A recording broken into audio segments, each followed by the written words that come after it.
This is We Are Podcast, the only show where we talk about what we want to talk about. We Are Podcast, let the ice house flow. We Are Podcast, it's an internet talkie show. We Are Podcast, you know the mouse knows. We Are Podcast, so look up an episode and now let's start the show. Hello and welcome to We Are Podcast, the only podcast on the internet where we talk about what we want to talk about. My name is Sailor Matt, and in the name of Cheap Brew, I will punish you. And my name's Phil, the creator of the Overlord Tanks Group. Thanks for enjoying the show with us. This is episode 75. Thank you anyone and everyone for listening. And we're back again with another episode of We Are Tries. That I don't remember the number of. But we try craft beers, microwave pork rinds, just random weird food and alcohol related stuff that we want to try. Name of the show.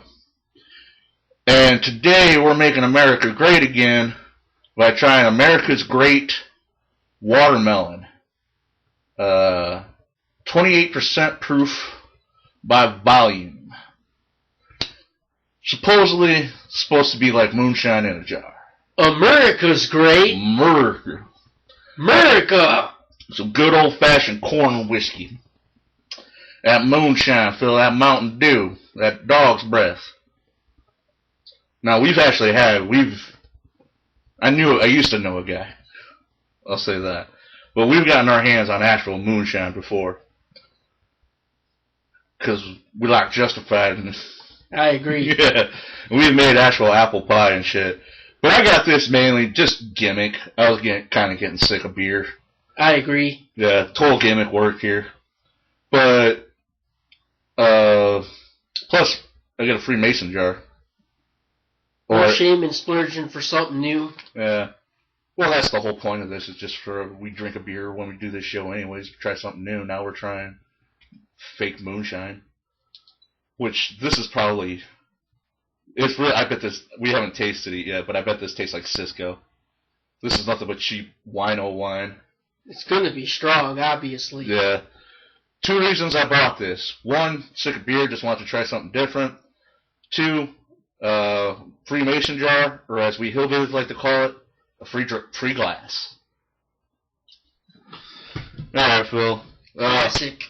We don't need the Punisher here, but crack this brew. I don't know. I put that to the mic. You probably can't hear it. Alright, we're going to pour it in some glasses.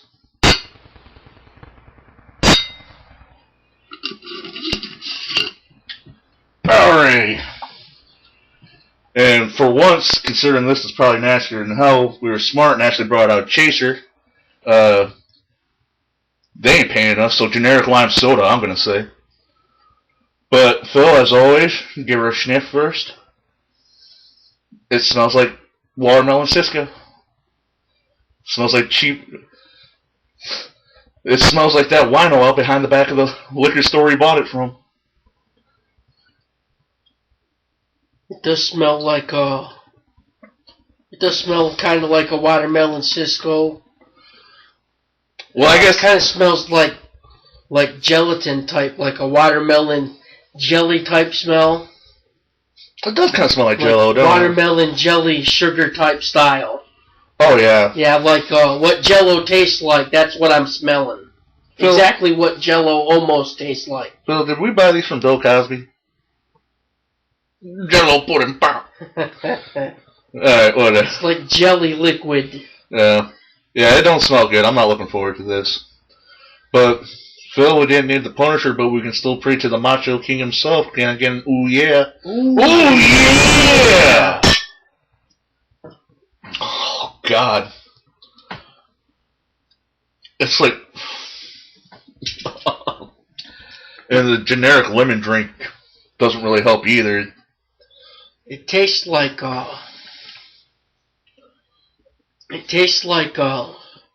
a Boone's Farm bubbly water mixed with some strong wine. We've been saying it tastes really bubbly.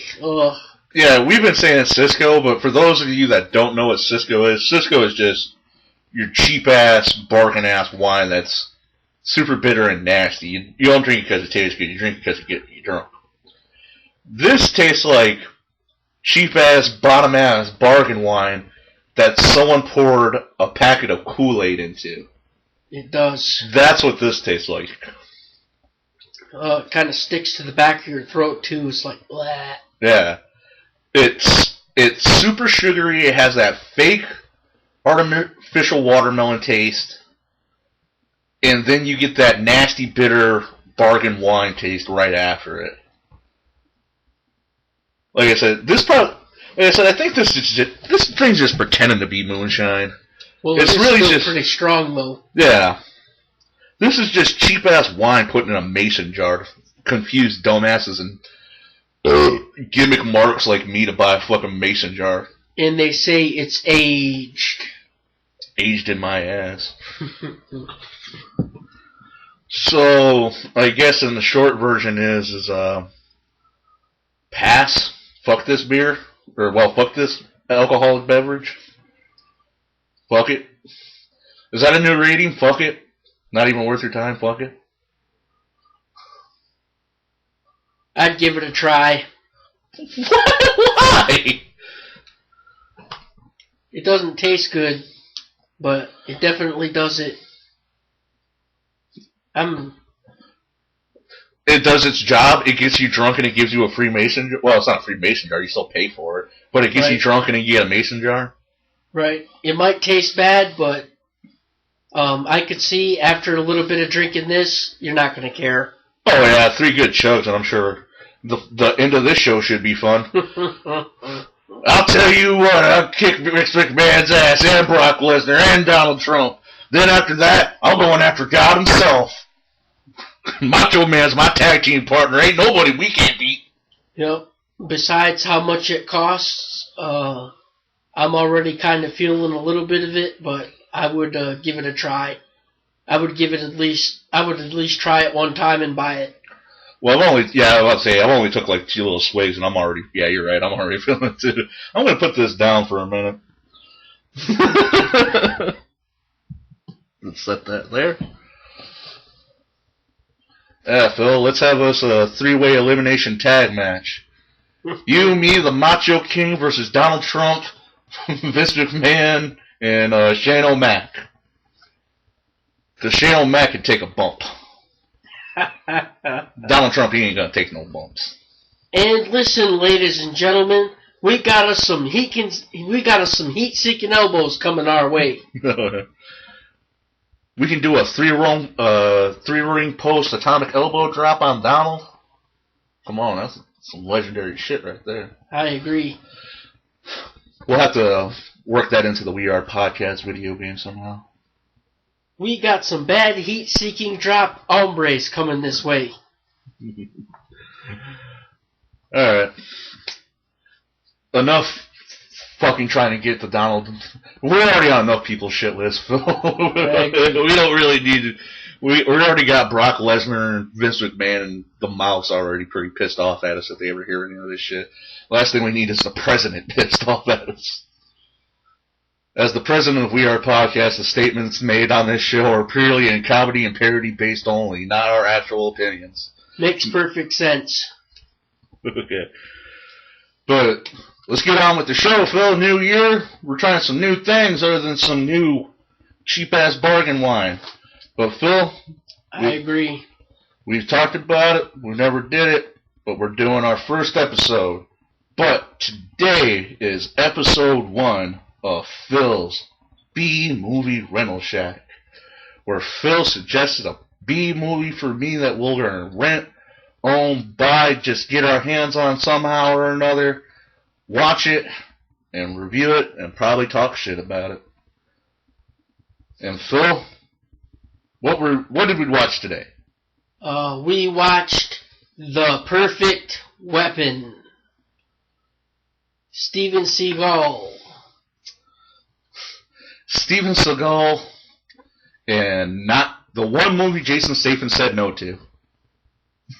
He shouldn't have, but he did. I can't remember the lead actor. Excuse me. We say that because Steven Seagal, not going to lie, I don't know what he got paid for it, but it was a sweet paycheck. It was. Because you can tell all of his shit was shot in one day. He probably was still wearing his bathrobes. I bet he wears that shit to bed. It might have been shot in his house, for all I know. But they shot all of his shit in one day. He didn't do no real fighting. He showed up, got paid, and got to make out with a Japanese prostitute. That's probably how he actually got paid, actually. He probably got paid in prostitutes. Basically. Yeah. Now, part of me wants to give shit for Steven Seagal for that. And plus, he's also wearing, like, the worst fucking... Steven Seagal and the Wu-Tang Clan want to be Japanese so bad, it's fucking horrible sometimes, you know? Because you can tell Steven Seagal, he's wearing this fake, slick black, jet black wig and shit. You can tell he clearly just dyed his beard with, like, Just for Men that he bought on the Rite Aid. On the ride home. I agree. And plus, I looked it up on IMDb. I already forgot, and I'm not going to bother to look it up again. But whoever wrote this, they seem like they really like the video games, Hitman, and BioShock. Yep. Right? Yep, there was definitely a lot of Hitman. Definitely Hitman. Hitman was definitely his favorite. But there's, I don't want to spoil it just yet, but there's a little bit of the future dystopian, crazy city stuff in there. Yeah, like I said, whoever wrote this, I guarantee you, they're two favorite. It was a little BioShocky. Yeah. Whoever wrote this, I can guarantee you, if you ask them what their two favorite video game franchises of all time is, it's gotta be Hitman and BioShock. I would not be surprised at all. Plane crashes, man. Plane crashes are awesome. Okay. But here's what the plot of this movie is. It's the year 2020.XX, whatever, don't worry about it. Blade Runner Super Future. Doesn't matter. Doesn't matter. Doesn't matter, gonna get deleted in a year anyway. Yeah. No one's gonna remember this movie, just like no one's gonna remember us talking about this movie. Trust me, we're just gonna bump it up a year, next year. Yeah. Well, actually, it might be next year. Hey, maybe Donald Trump is the director, who knows? Right? You tell me that Don doesn't love Japanese prostitutes. Oh, God. Of course. Yeah. Who doesn't love Japanese prostitute? Who wrong? Oh. This shit is bad, Phil. We're never drinking this shit ever again, obviously.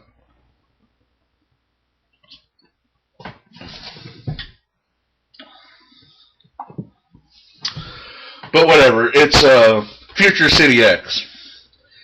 They don't really say what happened, but the world is about to come to an end. Something, whatever. What is it? I can't even remember because it's whatever. Like I said, when we're talking about Phil's B-movie, Rental Shack movies, you're probably going to hear this before.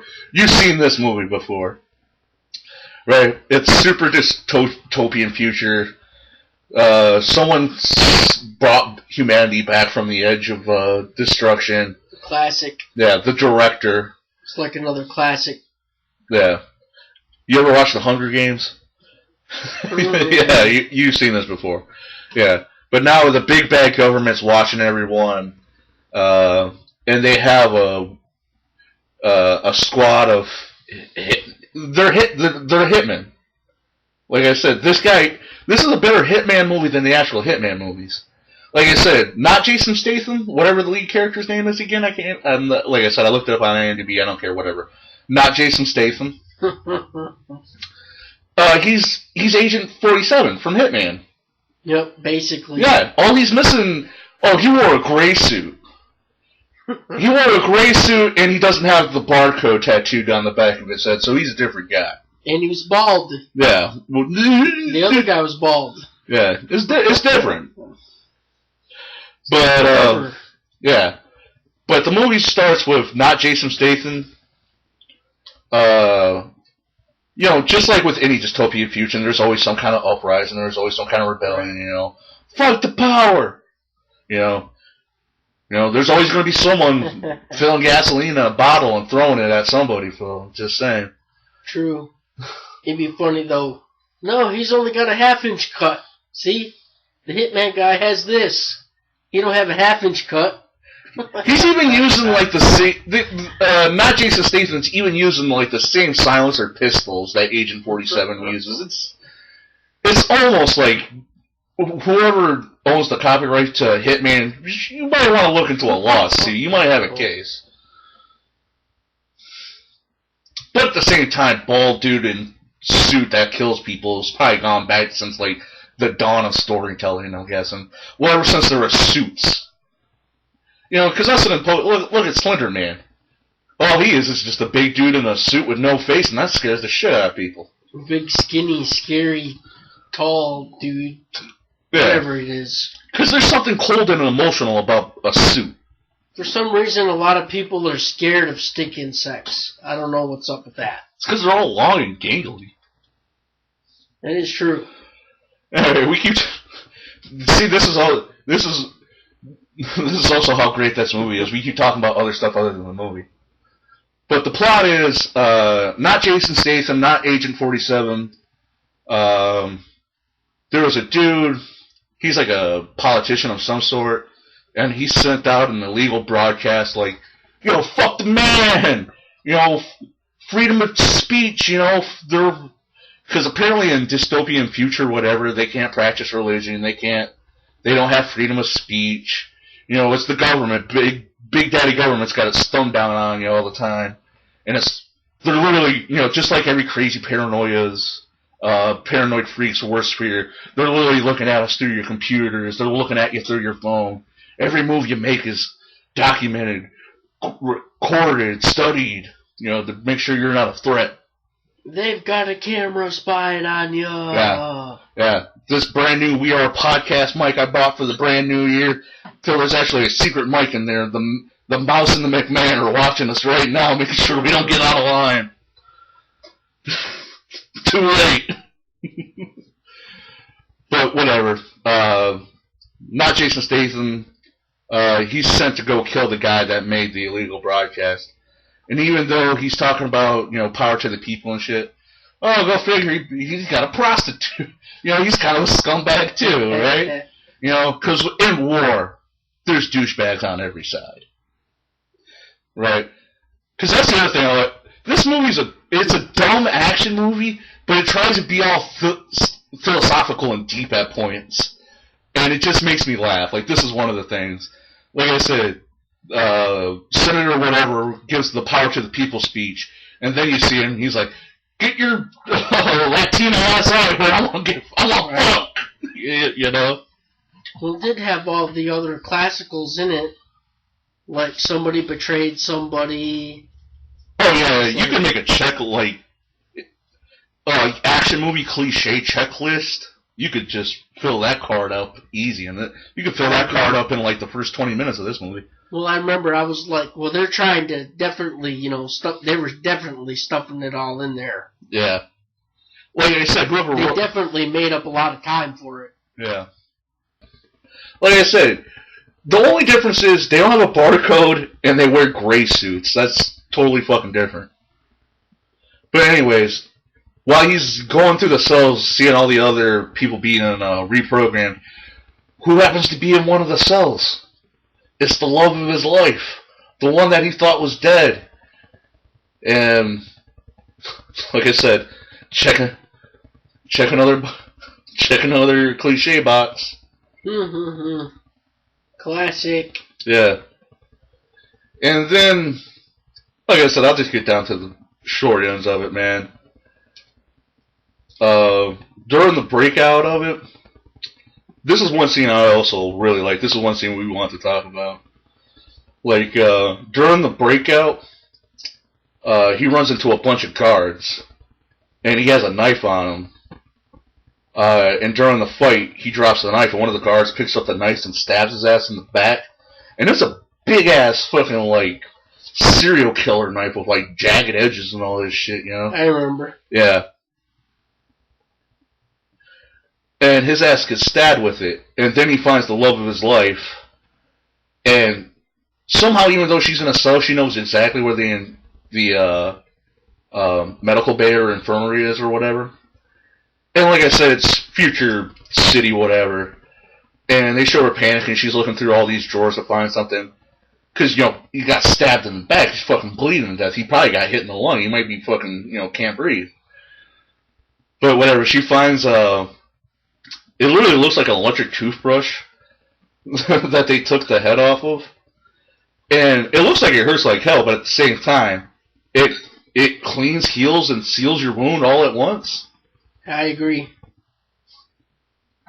God damn, Well, basically, it lasers your skin ligaments back together. It's like drinking a potion in Skyrim. Even though you're poisoned, stabbed, got 20 arrows in you, you drink this little vial of red shit and you're fine. Yep, basically. Yeah. And I would have been like, oh, give me something to chew on. Yeah. That's what I'm saying. If these things exist, because the movie's stupid. I'll just spoil it at the end. Whatever. Because like I said, the movie kind of sucks because they have like decent action scenes, but then they try to be like all deep and philosophical, talking about freedom of speech. Yeah. Like, you're this dumb action movie. I remember I was like, alright with the speeches. Yeah, I was like, oh, I hope this don't end on speech now. Yeah. You played Bioshock a couple times, now you think you're deep. I get it, okay? Mm-hmm. Right. Yeah. But whatever. Not Jason Statham finds out that he's been brainwashed. His girlfriend isn't really his girlfriend. Just like in Bioshock, he was just this guy's tool to try to become become the leader of the state or whatever the hell they call it. But he finds that out, but instead he kills everybody. He kills the guy that he finds out brainwashed him. He killed the not love of his life. Then he goes and kills Steven Seagal, the director. But he doesn't really kill him. He just stabs him once in the gut with like this little inch-long blade, and then leaves him to bleed out while he goes on like this death crusade. He tries to go to Valhalla, I guess. Because that's the other thing too. Like, check another cliche. There's literally scenes where they're in a hallway and there are 7, 8 dudes shooting at him, and the girl has a pistol. The soldiers in this movie make stormtroopers look competent. They're shooting down a hallway. Should have turned that chick into a hamburger. Couldn't hit shit. At one point they break out of the facility in a giant ass truck. 7, 8 dudes with automatic machine guns shooting at a guy driving backwards with a woman hanging out the window. Yet couldn't hit them. Even literally drove past 2 dudes that had to get out of the way of getting hit, but yet those guys weren't even smart enough to point their gun at the ground and shoot the fucking tires out. Like I said, even stormtroopers would watch this movie and be like, come on! I remember that. Yeah. Yeah. But like I said, and Steven Seagal, I think it's the director. I like to say the Emperor because everything has this weird Japanese motif because Steven Seagal wants to be Japanese. But, just saying, if in the future we have this magic little wand that can heal stab wounds, even if it hurts like hell, just by waving it over it, if I was the emperor of the world or a billionaire, I would have one of those things in my fucking pocket all the time. If I cut myself shaving, I'd pull it out and use it just so I wouldn't have to worry about infection. I agree. I would go down to the fucking the iPad store and be like, hey, do you guys sell a fucking car adapter to this thing? Why doesn't everyone have one of these? How much do they cost? Why are we mass producing these things? Where's my wall charger? Yeah. Do you have a solar charger too, just in case? I want every kind. This thing literally heals stab wounds just by waving it over it. I got a cold sore. Waved it over it? Fine. Do you have I want every kind of charger. Do you have one where I can shake it Remember those flashlights back in the day where you shook them and they glue for like 5 seconds? Can I get a version of that like this? Because that way, just in case I get shot on the road and it's dead, just shake it up. Yeah, because this is pretty much like the definition of a movie of hang out with a buddy, drink a beer, smoke a bowl, laugh at. Because there are so many others. Yeah, there are so many other things too where you're like, oh my god, that is fucking stupid. Yeah. I don't want to say who does it just in case someone actually does want to watch this movie. But this is another, like I say, hit another check. But this is one thing I never understood. One of the characters is getting shot at by the armed guards.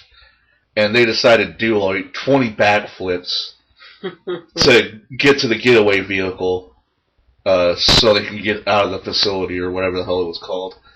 I agree. This is one thing I've never understood. How the hell is doing 20 backflips faster than just hauling ass? Right? I agree. Apparently those backflips were capable of resisting bullets. No, they weren't capable of resisting bullets, because remember, she's just slightly ahead of the bullets.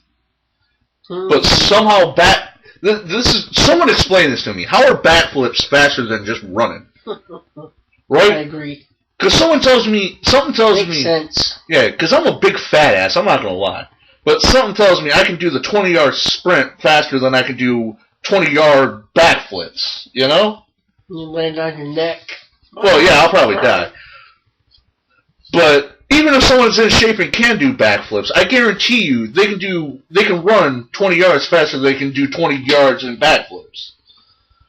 It looks cool, I guess. I don't know. It just bugs the hell out of me. We can stretch it out more in editing. Yeah, because 20 backflips take a lot. Because you can haul ass, it might only take 2 seconds, but if you do 20 backflips, that takes 20 seconds, so that's a little more airtime. Stretch it out. Like I said, I give this movie a rent just because of that fact. Don't watch it alone. Get you and your boys together, get you and your girlfriend together if she's into that kind of thing. If she can laugh at dumb movies, this is like the best movie you can watch ever. Or if you like BioShock and the Hitman games, and you want to be like, wow, this is no wonder why we can't make a good video game movie. Watch this movie as well. I guess that's my final opinion on it. Phil, what's yours?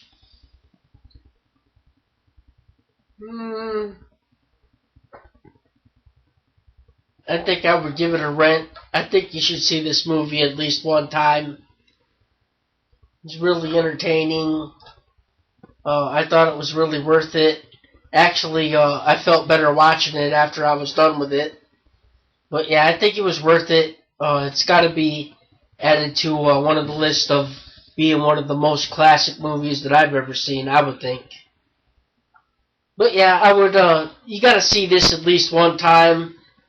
So, I would, it's like, I would rent this, and I would watch it. Yep, I'd give it a go. It's like, it definitely, like I said, they were trying to squeeze as much in as they could, and they did it. Like I said, it's like they had a checklist of action cliches. And they did the fusion dance and merged BioShock and Hitman together. That's what this movie is. They did the Squish and Booty fusion dance, mixed BioShock and Hitman together, and this is the movie you get.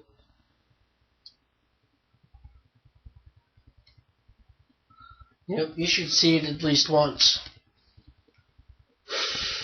Well, like I said, we've seen way... Well, that's the other thing, too. I was giving Not Agent 47 some shit. But it's not like he was a bad actor. He did the best with what he was given. The action scenes are shot competent. It was all clearly shot in a warehouse. The whole movie. It's obvious that it's all shot in a warehouse. Besides the garage scene. Yeah, it's shot in a warehouse. Yeah, and there's... watch the movie. You can tell which one it is, but there is a scene where it's literally shot in someone's garage. Yep. But for what they had and what they did, everything was shot competently. Not Jason Statham did a decent enough job as being not Jason Statham as you can be. Steven Seagal, he didn't give. That was a paycheck and a hooker. I guarantee you that's how he got paid. I don't know what he got, because all of his shit was shot in a day. All of his shit was shot in a day, and you could just clearly tell. He shot it via network satellite. They had to come to hit. He didn't even have to go there. They had to go to He just said, "What? You need me to wear a gi? I got one." I got 5. He's like, "Oh, I've been saving for that." Seriously? He's like, "Oh, I knew I would get the call someday where I need to use a gi." And I was like, I got 5. Yeah. That's why he likes wearing them too, because you can tell he's. Like I said, I'm a huge fat ass myself, so I can't shame too hard. But you can clearly tell he's put on some pounds. He was obviously trying to, hide some pounds, obviously. Yeah. Well, he's still trying to pretend like he's a badass action star from like back in the day. Correct. But now he can't do more than 2 moves without having a heart attack. And what was that one cop show you showed? You showed me a couple episodes of Street Justice. Street Justice. No, that was his big one, but I like that one. Yep, Street Justice. Yeah, well, like I said, watch that show. He's 2-step kung fu, because he can't do more than that, or he starts getting exhausted. Yeah, and plus, when he's doing like gunfight shit, they show him hiding behind a wall. He pops his head clean out in clear view, pops it back out again with his gun, shoots, and like, oh yeah, like anyone that's a competent shot wouldn't see that and be like, well, fuck that guy. Oh man.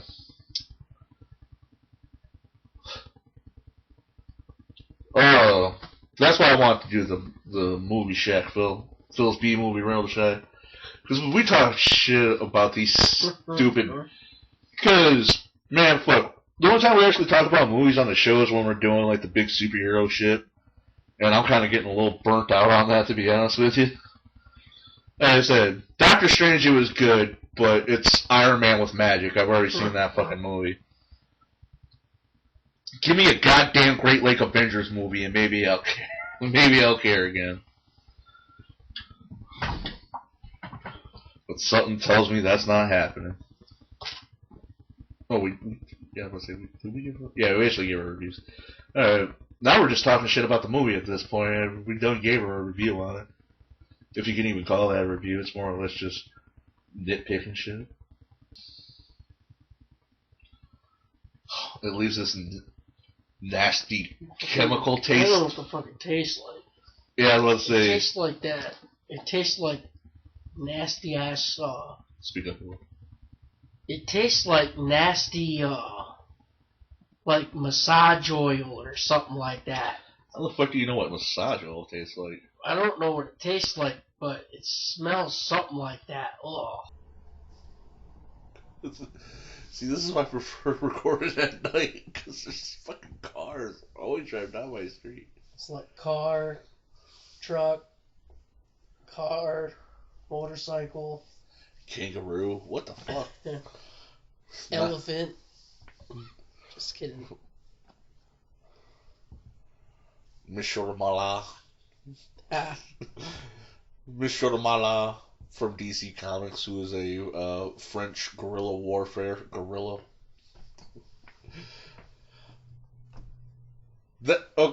That's one thing I like about the DC CW TV shows. At least they, especially in the Flash, like I said, they have King Shark on there. Gorilla Grodd's been on there. At least they go a little bit crazy with it. I remember. Yeah. Get out there a little bit. It looked real. I know that's the other thing too. How did King Shark from the CW show look better than Doomsday from the multi-million-dollar Batman v Superman movie? I don't know. But like I said, that's what. Like I said, I'm getting a little bit bored with like. That's one thing I like comic books because like they'll get like crazy shit out there. You know, like fucking the Punisher was a fucking Frankenstein monster at one point, and an Angel of Death at another point. You know, just now necessarily I didn't really care for that. But like I said, with the Guardians of the Galaxy, you know, that was somewhat of a big hit. You know, go out there, go crazy with it, you know. That was odd. Yeah. You know, that's what I'm saying. Go out there, go crazy with it. You know, whoever figured a talking raccoon that has an itchy trigger finger and a giant golem tree that only says its name and only says "I am Groot" would become some of the most popular characters in the last couple of years. You know. I agree. It's an odd pair. Yeah. But at the same time, like, you know, how much fucking merchandise do they sell? How many people love Rocket and Groot now? They've even gave Rocket and Groot their own comic books a couple of times just because of how popular that team up is, you know? But that's what I'm saying, like, DC needs to go crazy. Because DC, like I said, that's my problem with DC. They're trying to be like, so dark, we're so dark, gritty, my family. How do you know that name? We can turn scumbags into heroes. Yeah. Well, like, at least the scum of the earth. Well, it's not that the scum of not that they're trying to turn the Suicide Squad into heroes or something like that, but I don't know what you're trying to say. But, shit, man, I'm going to lose my train of thought. But no, like, that's what I'm saying, like,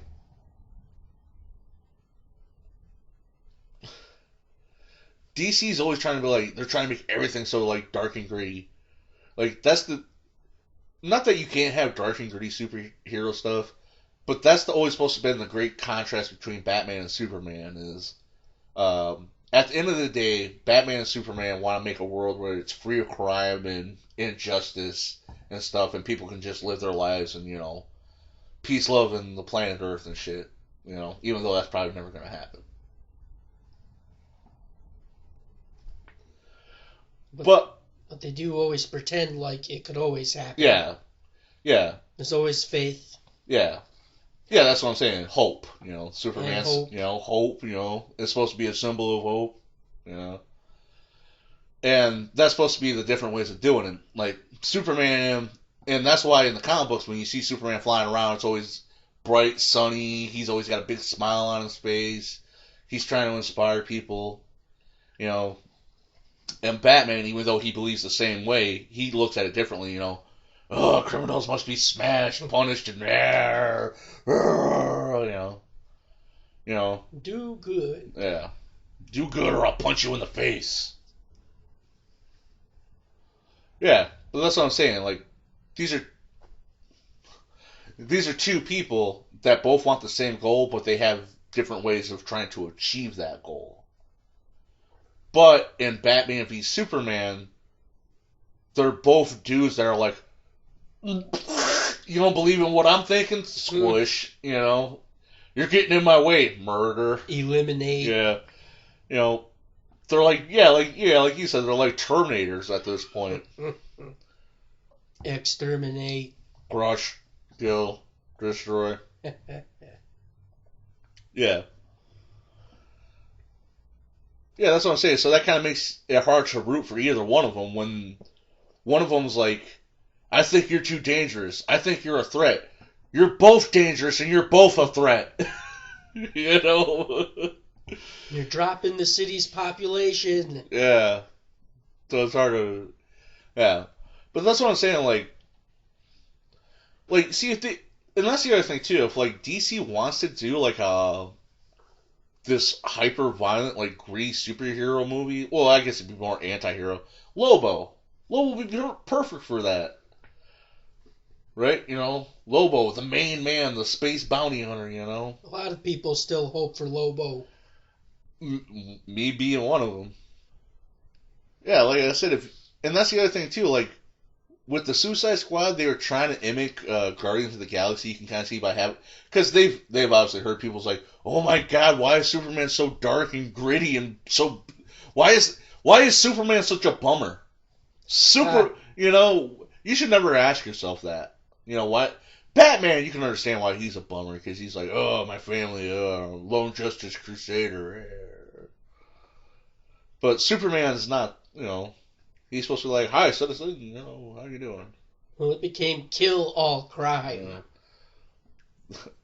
Batman and Superman became the Punisher. I want a t-shirt now that's the Superman symbol, but you take out the S and put the Punisher skull in the middle of it, I'd wear that.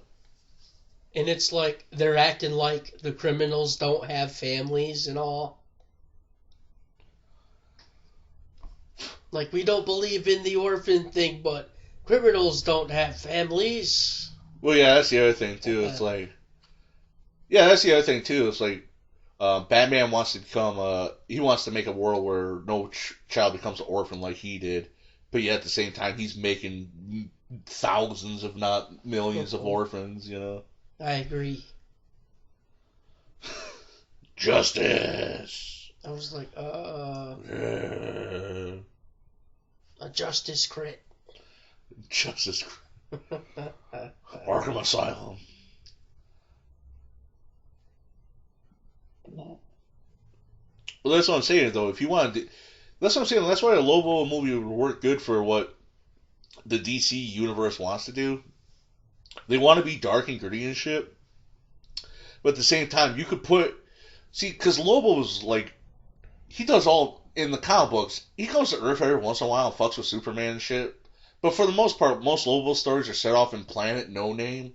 So he can just, like, wreck shit and cause chaos and blow shit up, drink booze, harass women, collect bounties, smash people's faces in that look at him funny. Save space dolphins, because, he likes space dolphins. He's got a soft side, too. Yeah. A character with feelings.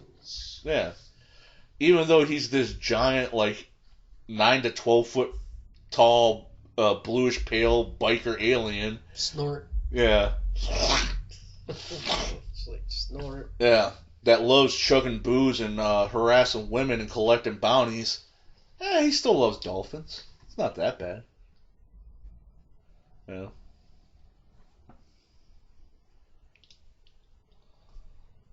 Well, at least he shows some concern. He has one thing he cares about, and it happens to be space dolphins. He has a soft side. Aww. He's like, I have a soft side. Yeah. Well, remember, too, I showed you that one thing. They actually did a... Because that's the thing, too, and that's the other thing, too, is, like, the reason why they probably won't make a Lobo movie is because Lobo is supposed to be, like, a parody of Big... Lobo's pretty much like... Jokey guy. Yeah, Lobo's pretty much a parody. He's like if you would mix Superman and Wolverine together. You got this indestructible force that doesn't really give a shit if he crushes people's skulls in or not, From space. Yeah, from space! Because Like that makes it even more... space. Yeah. And he smokes cigars, gives people the finger. He's like Space Wolvie something else. Space Wolvie. There you go, Space Wolvie. Yeah, pretty much. And they even did when Marvel and DC would still do crossovers, I think they even did Marvel versus DC and Lobo and Wolverine fought. And I read it once, it was way back in the day when I was like fucking 12, so I can't even remember it that much, but I can't remember. That's the other thing too, like the fights didn't really even make sense. From what I remember was like, Wolverine's at a bar and Lobo just shows up and picks a fight with him, and then I think they fight behind the bar and Wolverine pops up and he's covered in blood. He's like, I guess I kicked his ass. Or something like that. I can't even remember really. I haven't read it since I was 12. That was fucking 18 years ago. Give me a break. Long time. Yeah. But at the same time, like I said, I don't know. That's the other thing too. Like Lobo has like a weird power scale set. Like he has, like I said, he has like the healing factor like Wolverine, but at the same time he's also died, went to hell, got kicked out of hell, went to heaven because they kicked him out of hell, and heaven was like fuck that, and they kicked him back to the mortal realm. So yeah, that would be a cool movie, but at the same time, I think that would probably piss a lot of people off that they made him. I agree. It's a lot. Yeah, you make a movie where a character goes to hell and he's too much of a badass for the devil to handle, so he ships him off to heaven, and even God himself was like, I ain't dealing with that shit. And you can do it like, no, do it like a Christmas Story, right?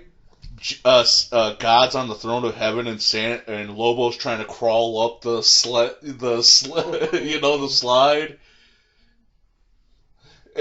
Lobo's trying to climb up the slide, and he's like, he wants some kind of like badass laser gun, and God just looks at him, you'll shoot your eye out, kid, and he pushes him down back to the mortal realm with his foot. No! He's like, no! No! And then the movie ends with him landing back on Earth, like right in front of like the Justice League or something, and he picks a fight with them. And the movie just ends with him like beating the crap out of the Justice League. And that's the other thing too. Like Lobo has he can fly, he can breathe, and he can even smoke a cigar in space, even though there's no oxygen up there, so there should be no fire. But whatever, I agree. Yeah, he can do whatever he fucking wants. Like I said, he's a parody character. But the other thing too is like he can whistle, and his space motorcycle can come down. And you just end the movie with him dipping ass off Earth, going to say he's going to go fuck up a Green Lantern or something. Saying he's going to go punch Ryan Reynolds in the face. Yeah! He goes rogue. I think one of the other problems with the Lobo movie, if it actually ever would get made, is like I said, Lobo is literally, he's supposed to be like this stereotype of like this big, greasy biker kind of guy, the overly tough, overly violent, macho guy. He even calls himself, the main man, Well, I hope they don't get cryy about him being a biker. Well, get cryy about it. It's not the problem that they'll get cry that he's a biker. The problem is they'll get cry about you're glorifying this guy who, well, even though he's technically an alien, you're glorifying this character who's an alcoholic, womanizer, who's overly violent, and found himself a loophole, collecting bounties to be overly violent for the sake of being overly violent, I agree. To be immortal. Yeah. And that's the other thing, too. He's immortal, too, so you can't kill him. That's the other thing, too. Like, I guess Lobo's somewhat of like I said, he's a parody character, but I guess some people can look like into power fantasy of it. You can be the biggest, toughest, greasiest biker ever and do whatever you want, but no one technically can touch you. Not even the gods themselves, So I guess that might, I guess you could do a movie without doing the Lobo dies, goes to hell, gets kicked out, goes to heaven, gets kicked out, so you can't technically kill him forever. Because that's the other thing, too. Even before he died, that's the other thing. Sounds complicated. Yeah, it's complicated. So, like I said, you could probably cut that all out of the movie. But that's the thing, too. Like, Lobo had a healing... Like I said, he's supposed to be, like, a parody character, like, over-macho characters. So he had a healing factor even before he died. But back in the day, they would treat healing factors like, oh, you could take a little bit more damage than a normal guy, but if you got shot in the head or you got shot in the heart, you're still dead. But... Still messes you up. Yeah, it still messes you up. You might get lucky and come...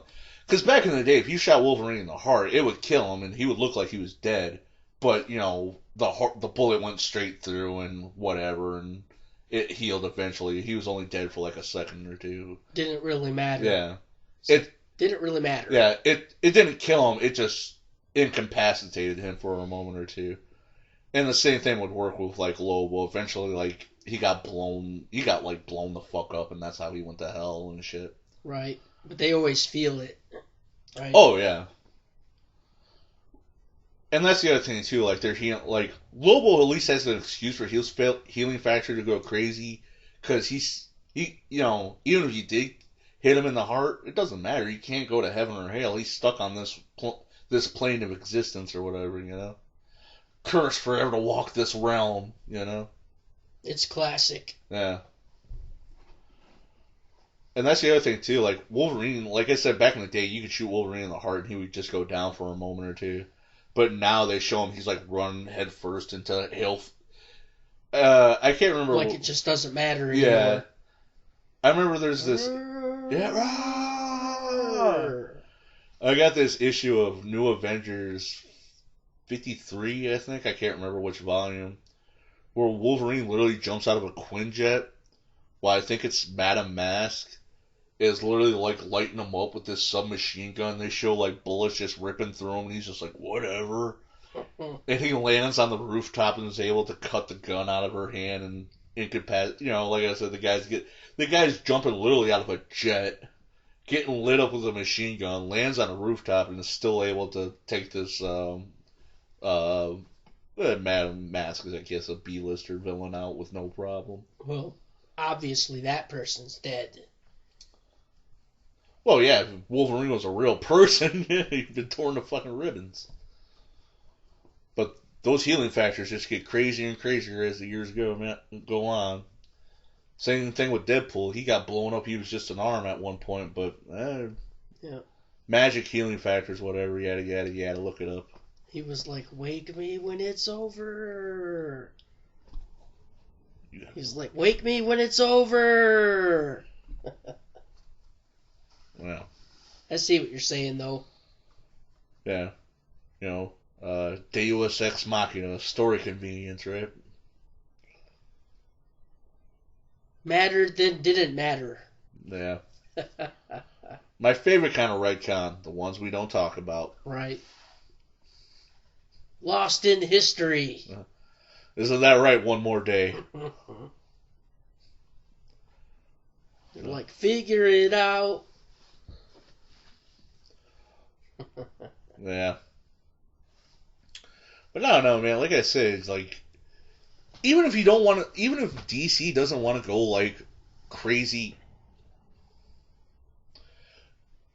even if DC doesn't want to do like a crazy space movie like Guardians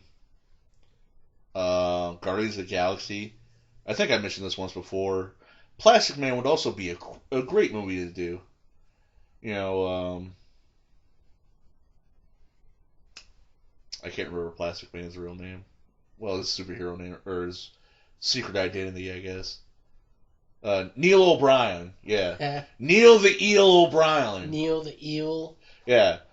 Because before Neil O'Brien was Plastic Man, he was just this slimy, 2-bit, he was a henchman, more or less, you know? He was one of the guys Batman would punch in the face before he got to, Kite Man, of all people. And he had somewhat of a reputation for being somewhat of a slime bag who's all in it for the money, you know. Neil the Eel, he's an eel, slimy little serpent,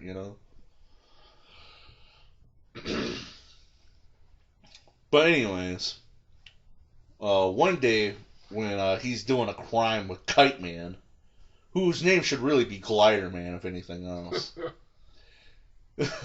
I can't remember Kite Man's whole story, but what it is, more or less, is, I don't know, the guy rides in on gliders, steals some shit, and he dips off on a glider. That's, Kite Man. Kind of like a guerrilla warfare type guy. Well, if he... Kinda. Just swoop down.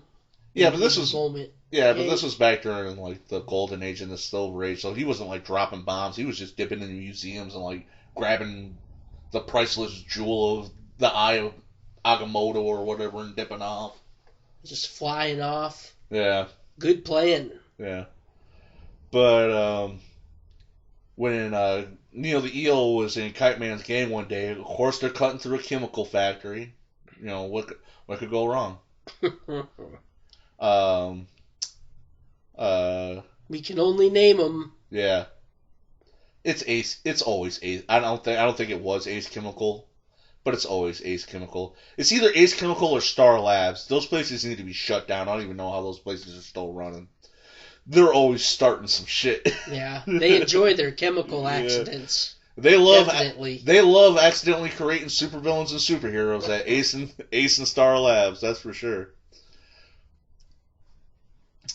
But and I can't remember because it's been a while since I read it, but they literally had the generic bags of money with the dollar signs on it, and I can't remember, Kite Man or some generic thug dropped some money and Neil the Eel, being the greedy little slimy eely bastard that he is, goes to grab it, and one of the cops shoots his glider/kite, and he falls into a vat of chemicals. Ah!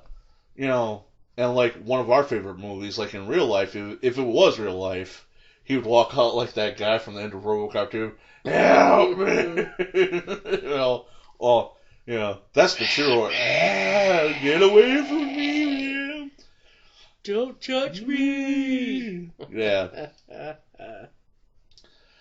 But anyways, Neil the Eel wakes up after he falls into the vat of chemicals, he wakes up into the hospital and finds out that his skin is now super stretchy, and he can, like shape shift and mold his body into different shapes and stuff, The classic, he can make his hand into a giant hammer and all that kind of stuff. He could turn himself into a spring and jump real high, But I was saying, like, okay, that's the basic origin of Plastic Man. But do it like this, like, the first, 20 minutes or so is, this, kind of goofy, crime setup movie, It's like a heist movie, Neil the Eel, he's meeting with the Kite Man and stuff. They're talking their plans or whatever. Then you show the job, it goes wrong. And then Neil the Eel wakes up. He's in the hospital bed. He goes and rubs his face, what's going on? He goes to grab his face, and he realizes that his face is he's realizes okay, put him in a coma for 6 months. That way he has a beard, so he's like, what the hell? He's like, what the hell's this fuzzy thing on his face? And then he's like, oh my god, His face is stretching. And then you have your not Commissioner Gordon come in. And you find out that, because Neil the Eel, he's been a little scumbag criminal ever since he was 5 or whatever, stealing gum from the local store and trying running out the door. And, not Commissioner Gordon always knew that deep down, O'Brien was a good kid, He just had a rough break, He still had faith. Yeah. Not daddy figure. Right. I'll be his dad. Yeah.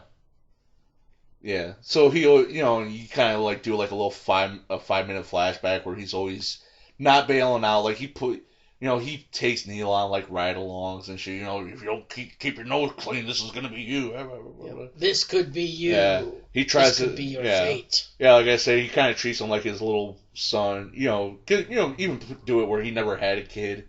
And he's always thought O'Brien was a kid and he was always a fuck up, but he still loves him. Be a father figure. Yeah. Yeah, if you can't be a father figure to your actual son you'll never have, it might as well be this little dirtbag kid that you think is a good person deep down. Right? Yep. Yeah. You substituted it for something. Get Morgan Freeman to be not Commissioner Gordon, and that will make money. I guarantee it.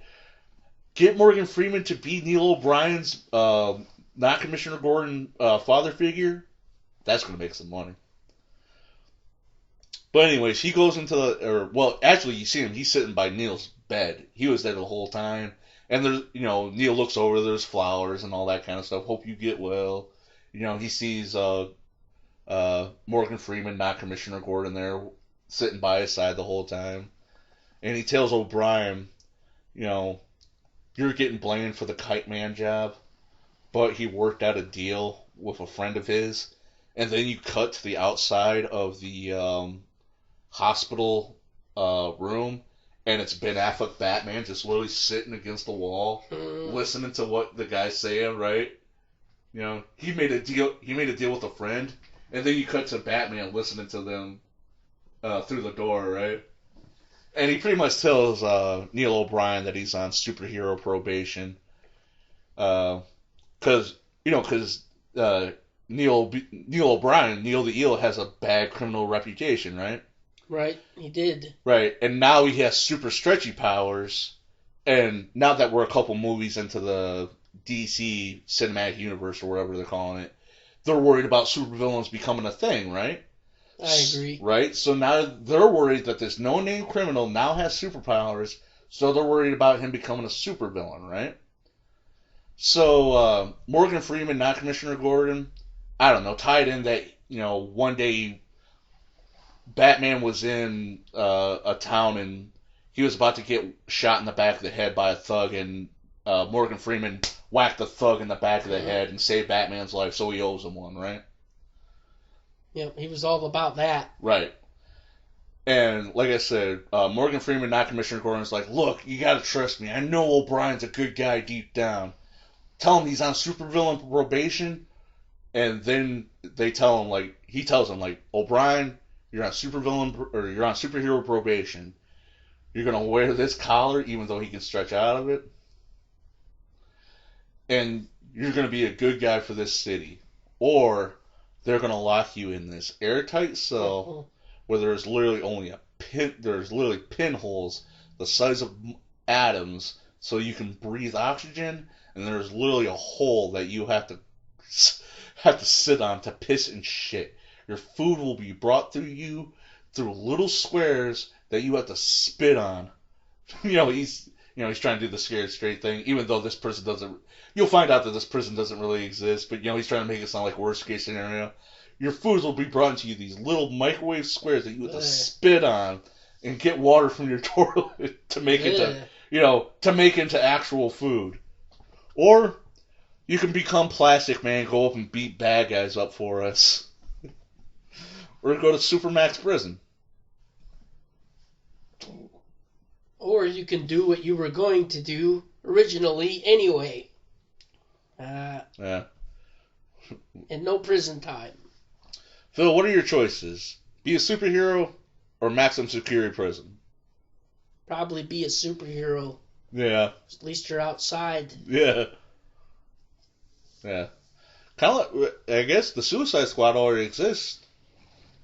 Even though, I don't think the Suicide Squad would work for Plastic Man, because you put a plastic explosive in his hand, the back of his head, I think he could probably, make his body mold around it and slowly start pushing it out the back of his head, maybe. I don't know. Plastic Man's biology is kind of weird. It is. It's not fully understood. Yeah. It's bullshit comic science. Not fully understood yet. Yeah. I don't know who the hell you would get to play Plastic Man. But come on. And plus, that's I guess that's kind of, people would be saying it's ripping off Ant-Man. But no, Ant-Man wasn't a 2-bit thug. He was some guy that was a social justice crusader or whatever, Neil O'Brien was just a 2-bit thug, Mm-hmm. They're like, Giant Man! Yeah. Giant Man's awesome. Plus, I just like Plastic Man. I hope they do a Plastic Man movie, even though it'll probably never happen. Phil, if... They're getting up there. Yeah. Phil, if I can... before I die, if I can just see a Plastic Man in a Great Lake Avengers movie, I'll die a happy man. Hopefully those movies don't suck, though. I agree. And with that being said, this is the end of We Are Podcast, episode 75. You can leave a question, comment, or email at podcast@gmail.com. Also, like, share, favorite, and subscribe to us on YouTube. My name is Matt. And my name's Phil. Thanks for enjoying. And as always, thank you anyone and everyone for listening. Thank you and good night. Yeah, this is We Are Podcast, the only show where we talk about what we want to talk about. We Are Podcast, let the ice house flow. We Are Podcast, it's an internet talkie show. We Are Podcast, you know the mouse knows. We Are Podcast, so look up an episode and that's the show.